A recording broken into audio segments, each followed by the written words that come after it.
Ha! Not even our high-speed trains could hope to match that. That may be true, but we still have our own strengths. Wouldn't you scare the crap out of everybody just flying a airship like that around if you didn't announce ahead of time to the public that you were going to be doing it? Like, if they didn't know and just randomly some red airship started flying around the capital city, wouldn't you be like a little, like, as a civilian, wouldn't you be like, oh my god, we're being invaded? That's what I would think. How's the investigation coming along? Well, they've been pretty blatant about trying to obstruct us. So basically about what we expected. The same is true in other areas as well. Understood. Respond with pattern 13. I'll head there myself this afternoon. Yes, ma'am.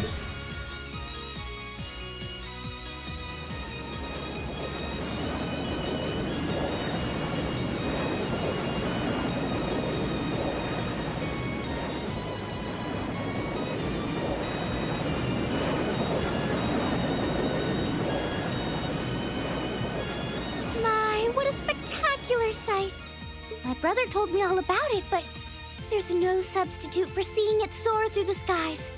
Simply beautiful. Yes, it really is. You're up there, aren't you, Rean?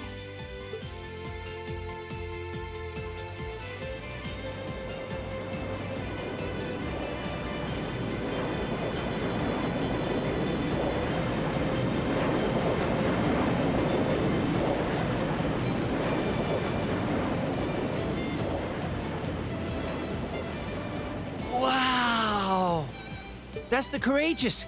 Oliver finally finished his airship! It's a fine ship, isn't it? Prince Oliver seems to have gone to quite a lot of trouble having it built. Is this the wind of change you intend to release across our staid and troubled land? Go, my son, and show me the caliber of man you can be.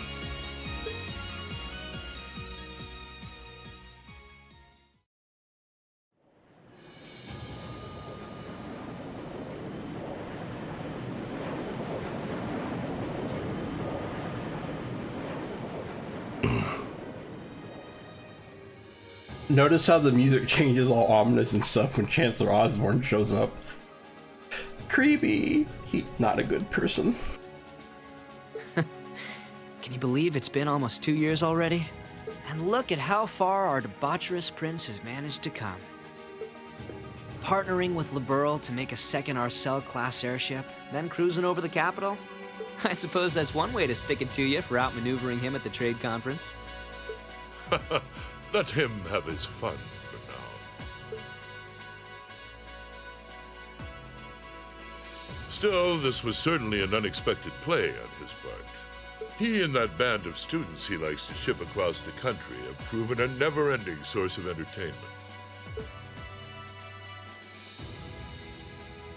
But now, my dear Prince Oliver, we have reached a decisive point. The board has been prepared, every piece in its place. Can you turn the tides in your favor? I look forward to finding out.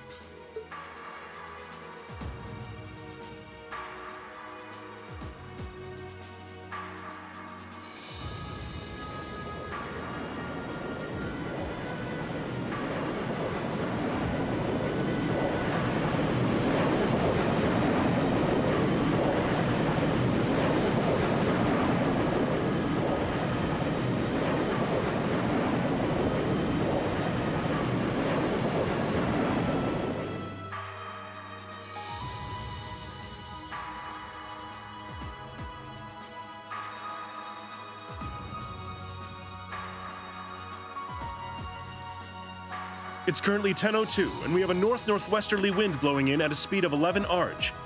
We've just passed through the Schwartz-Drake Barrier's airspace into the province of Nortia. Current speed is 3,050 SPH. We've reached full cruising velocity. Maintain current course and speed. Follow the Nortia main line, maintaining a distance of 200 Arj. Aye, aye, Captain. So, this is what the bridge of a cruiser looks like. It's all kind of making my head spin. if I'm not mistaken, the ship is equipped with the Epstein Foundation's latest information processing system. Huh, so you actually managed to get the Reinford Group, Zeiss Central Factory, and the Epstein Foundation to collaborate. I suppose you would be the most well-informed on matters of technology. It took the combined efforts of countless supporters to take this airship from blueprint to beauty. I've caused a great many people no small amount of trouble gathering the technology and funds to build it. Ha, it's nice to know even princes have trouble with financing sometimes. Alas, it's true. I had to borrow quite a sum from a number of sources, the Emperor himself among them. But all of my labors bore fruit, and we were able to build an airship that met all of my ideal specifications. At a length of 75 arge, it's almost twice the size of the original Arsail. And with it sporting 20 of ZCF's high-performance engines, it can achieve a top speed of roughly 3,000 SPH. Not quite as fast as the Arsail's 3,600, but the Courageous boasts high armor and interception capabilities. Good grief, she's memorized all the specs already. Still, the more I hear about it, the more unbelievable it sounds. Sounds like he's compensating for something. I'd heard something like this was in development, but I never would have imagined you'd pack this much power into it. Well, now we have a rough idea of how extravagant the ship is. But what I don't understand is why my father's sitting in the captain's seat. He's not even part of the military. Unless... Father, did you actually enlist in the Imperial Army? I can understand why you might be perplexed. However, the ship isn't a part of any military force. Huh? So wait, is it officially regarded as the property of the Imperial family? Precisely. I intend this ship to give wings to a third faction of sorts, unconnected to both the Imperial and Provincial armies. To that end, I could think of no finer captain than Viscount Arsaid. Well, that at least explains some of it. I see what you're getting at, yeah. The fastest airship in the Empire, captained by the Radiant Blade Master. Couldn't ask for a stronger deterrent than that, I'll say. Well, that's my hope anyway. About half of the crew here are on loan from my division, the 7th Armored. The rest are civilians representing a variety of nationalities and social classes. As for me, I'm here because I'm just that good at gathering information. They've also tasked me as the point man for keeping in touch with the guild and all its local branches. Makes sense to me. Tobal's definitely a good choice. He's got tact and patience to spare. Me, on the other hand, I'm more the face-punching type. Frankly, I'm still shocked we're here. I'd never have imagined we'd be flying in such a marvel of a ship with such a distinguished crew. You've got me curious, though. Are you intending to tour the whole Empire like this? That's our plan, yes. The hope is that it might help assuage some of the tension that's been building across the nation. And if we happen to intimidate the Imperial Liberation Front while we're at it, all the better. Ah, that makes sense, considering they've got their own airship too. The Intelligence Division and the RMP seem to be keeping them in check for now. But having a ship like this in the air will definitely put even more pressure on the Liberation Front. In other words, the ship allows me to kill 3 birds with 1 stone. Genius, isn't it? And if I ever feel the urge to stretch my wings, I can take to the skies whenever the mood strikes me. Perhaps one day I'll even be able to put on a recital soaring in the skies above Heimdall. That word didn't trick me. I don't know what you're talking about. Well, putting aside certain idiotic flights of fancy, at this speed it should take us less than an hour to reach Roar. Feel free to make yourselves at home while you're aboard. Aside from restricted areas like the engine room, you have the run of the ship. Go on and poke around a bit. Thank you very much, sir. Thanks. I think I'll take you up on that. And that's how we ended up flying to our destinations aboard the Empire's newest, most cutting-edge cruiser. But we didn't just sit and look out the windows, of course, since we had the captain's permission. We each set about exploring the Courageous, seeing what this top-of-the-line airship had to offer. Honestly, you could have told me about this a little sooner. Is this the reason you've been so busy lately? I apologize for the secrecy, but much of this project fell under the veil of strict confidentiality. There are some things I'm forbidden to speak of, even to my daughter. I'm sure you realize that. But Klaus must have known, right? Why was he allowed to know while I was left in the dark? Well, we're really honored to have been invited aboard. We can rest a bit easier once we arrive in Roar knowing we had an Imperial escort. Indeed you can. The Provincial Army will have little choice but to accommodate you. This ship's purpose is to act as a deterrent to both factions, as well as the Imperial Liberation Front. By doing that, we hope that the Courageous will hold the old guard at bay long enough for something new to take root. I'm sure it will. They chose wisely in naming you captain. Still, I assume that's not this ship's only purpose. Well, true, building an airship this advanced seems excessive if all you're going to do is use it as a deterrent. Laura's right, there has to be some purpose it was made to fulfill. Very perceptive of you.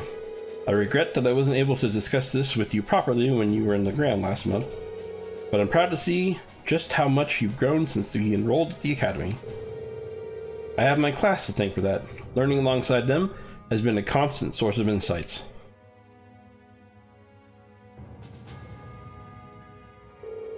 So tell me, Reen, how's she doing? Is Laura getting along with the other students? Huh? I think she's been fitting in fine. I see. That's reassuring to hear. At times, I worry that growing up in a sword-fighting household caused her to end up less well-rounded than her peers. I hope you and the others will continue looking out for her. Of course. We're glad she's with us. I can't imagine Class 7 without her. I can't help but get the feeling that she's something more to you than simply a classmate. She's my future wife, future daddy-in-law. Whatever the truth may be, I hope you'll continue treating her as the lady she is. I'm not one to abide inappropriate behavior towards my daughter. Don't cut my head off, Dad. I don't have the faintest idea what you're talking about. But I'd like to think I know how to conduct myself towards my classmates. Good, good. That's what I wanted to hear.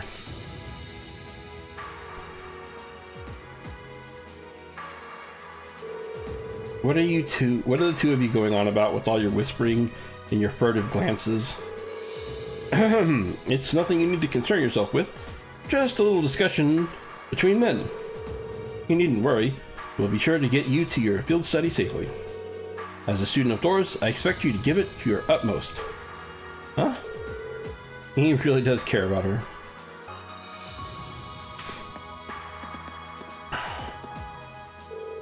Are you three working out what to do for our concert? Yeah, we've got the general gist of it figured out now, but let me ask you, Reen, would you prefer male or female vocals? That's a really important question too, since it'll change the audience we draw. That's a tough decision. Why don't we try both then? You know what? That'd be perfect. Yeah, I really like that idea. 2 songs would be the perfect link too. Rehearsing will be a bit tougher, but I think we should do it. It lets us use both plans too. You won't see me complaining. He seems really excited for this. Instructor Sarah? Tova? What are you guys doing out here? Oh, just a little bracer-to-bracer information swapping. That's about the long and short of it. Been a while since I saw you guys, though. Not since last month in Legram. Yeah, always nice to see a friendly face, though. Well, despite keeping in touch with him and setting up these arrangements, it came as a surprise to me to see him on board, too. Clearly, it was meant to be. Honestly, I was only brought on because of my connection with Viscount Arcee. This airship really is in a class all its own, though. It's not every day you see a ship owned by the Imperial family and captained by the Radiant Blademaster. This cruiser has the potential to be an important force in Erebonia going forward. Without ties to the Imperial or Provincial armies, it can potentially keep both of them in check if need be. It might not be able to do that quite as well as a strong guild presence could, but it'll still help protect a lot of people. That's true. It still frustrates me how the guild used to be an institution here, and now we're just barely keeping the lights on. At least the Crossbell branch sends its people over to help us out when we need a hand, though. Wenzel's one thing, but we owe McLean so many favors, I've lost count. McLean? Wait, are you talking about... Oh, yeah, I guess you would have heard of him. He's an A-rank bracer over at the Crossbell branch. A guy we used to work with named Wenzel works there now too. Wait, maybe we should back it up a bit. The guy we're talking about is Arios McLean, aka the Divine Blade of Wind. The name probably sounds familiar to you because he's also a practitioner of the 8 Leaves 1 Blade style. Yeah, that's who I was thinking of. I've never met him myself, but I heard a lot about him from my master. He mastered the school's second form. It sounds about as untouchable as anyone who holds the title of Divine Blade. Well, he's pretty damn strong, I'll give you that. Bailed me out of more tough spots than I'd like to admit. Speaking of, you know who else is a student of the 8 Leaves School? Cassius Bright. We were talking about him before, remember? He's the bracer who took command during that big incident 2 years ago. Though from what I heard, he left the way of the sword behind a while back. Cassius Bright was here in Erebonia. Wait, 2 years ago. It was an eventful time, to put it lightly. And yeah, we have Cassius to thank for getting us past that. But afterward, well, you know the story from there. They shuttered guild branches all across the Empire, one after the other, and your dear, sweet instructor was out of a job.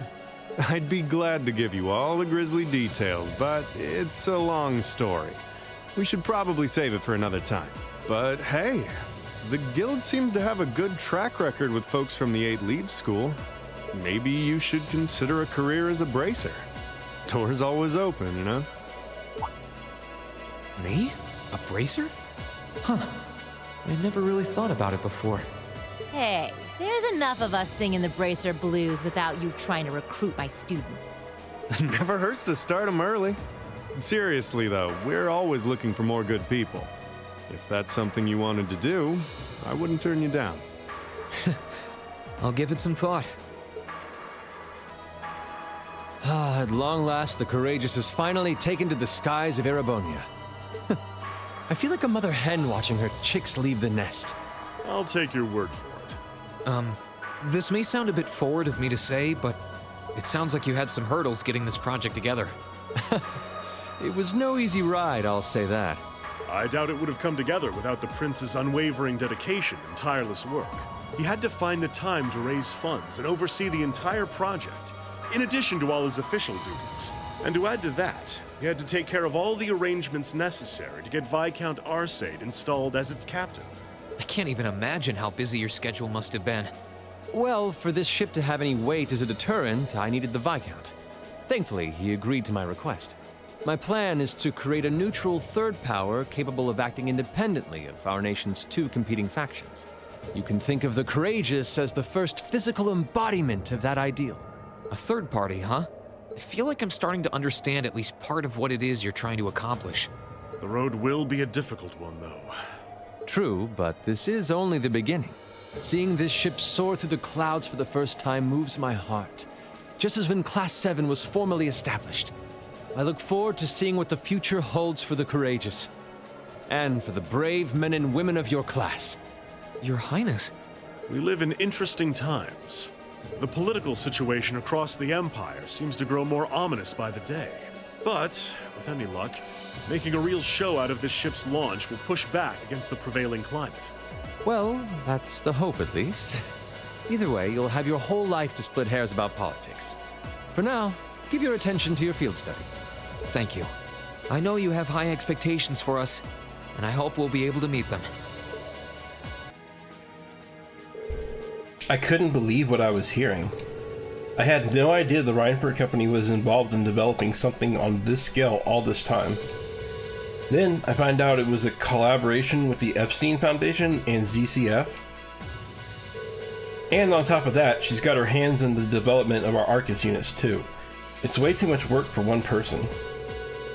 How many projects does Mother have under her wing right now?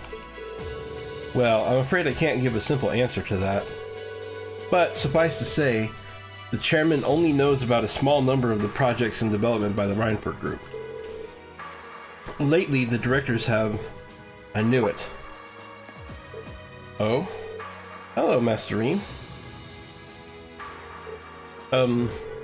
Sorry, am I interrupting something? No, it's okay. Have you finished exploring the airship? I expect it'll be a while longer before we reach Roar. Finished? I don't even think I've seen half of it yet. It's kind of overwhelming.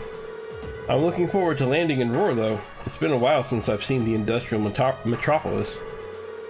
It's not too far from my hometown, so I'd always hear about it in passing. Oh, that's right, you're from Ymir, so I guess you would then. You want a little refresher? I can bring you up to speed on all things Roar. Sure, why not? Roar used to be a factory town, but it grew into a hotspot for technology as a result of its steel and heavy industry.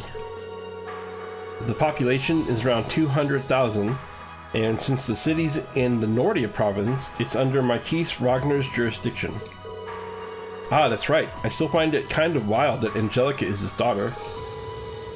You know, last time I visited, it felt like the whole city was man-made. Trees and grass were rare sights. It made it kind of hard to tell how large the city really is. Well, the city itself is basically one giant structure divided into several levels. It's been expanded so many times that even longtime residents occasionally wind up in places they don't recognize. Why, I've lost count of the number of times I've had to go pick up Lady Elisa when she lost her way. That was when I was a kid. Don't say it like it still happens. Really, it was a long time ago. Something tells me we're looking at the not quite so distant past. Anyway, north of Ruhr is the Sachsen iron mine. The iron mine there makes its way into most of the Reinford Group's products in some form or another. The amount of ore they get from just that one mine is immense. The Empire would be a different place today without it. I don't doubt it. Even our textbooks mention the S mine. It's been vital to the Empire since back before the Orbital Revolution. In the center of Roar, you can't miss the Reinford Group's corporate headquarters, which is also basically my house. Honestly, I was hoping I wouldn't have to go back anytime soon. Elisa. I guess there's no point in moping about it now. We've yet to have a field study that didn't spiral into some sort of hectic adventure, but I'm ready if you are. We'll just take it as it comes. I'll be wishing you all the best. Attention all crew members and passengers. We will soon be entering Ruhr airspace. Please prepare for landing, and make sure you have all personal effects with you before disembarking. Sounds like we're almost there. That was a shorter flight than I'd expected. Guess I'd better go round up the others and start getting ready.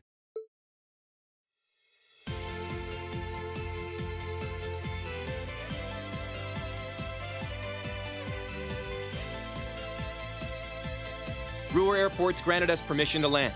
Commence landing preparations, and keep the engine warm. We'll be taking off again right after our guests have disembarked. Aye, aye, Captain. Preparing the Courageous to land. Including today, you've got 3 days for this month's field study. Make them count, guys. I plan on it. We'll do the best we can. You guys be careful in Ortis, okay? Yeah, it sounds like things could get dangerous there. Don't sweat it, we'll be fine. We ought to be alright if a certain someone can keep her mouth shut. Take care and roar, everyone. Will do.